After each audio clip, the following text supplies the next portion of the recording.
নমস্কার, আমি ঝুমা শাস্ত্রী চলে এসেছি একটি নতুন ভিডিও নিয়ে। ভিডিওগুলি ভালো লাগলে অবশ্যই সাবস্ক্রাইব, লাইক, শেয়ার, কমেন্ট করবেন। ভিডিও শুরু করার আগে গণপতি বাপ্পা এবং দেবাদিদেব মহাদেবকে প্রণাম জানিয়ে, গুরুদের প্রণাম জানিয়ে শুরু করছি। আজকে বলবো বিষ্ণু সহস্রনামের পঠনের দ্বারা অন্তত বুধবার করে যদি পঠন করা যায় তাহলে দেখবেন যেরকম সমস্ত গ্রহপীড়া থেকে মুক্ত হওয়া সম্ভব। আবার তার সাথে এটাও কথা, বিষ্ণু সহস্রনাম তো যেহেতু একটু বড়, তো পঠন বা শ্রবণে সময় লাগতে পারে।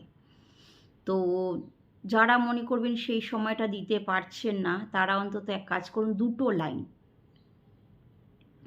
লাইন পাঠ করুন, একই ফল প্রাপ্ত হবে। মহাদেব, দেবাদিদেব মহাদেব মাতা পার্বতীকে কিন্তু এটা বলেছিলেন। লাইন দুটো কি?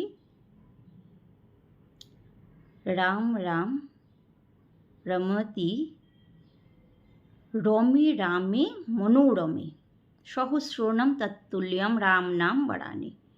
এই দুটো লাইন, যেটা কিনা বিষ্ণু সহস্র নামেরই কিন্তু সমান।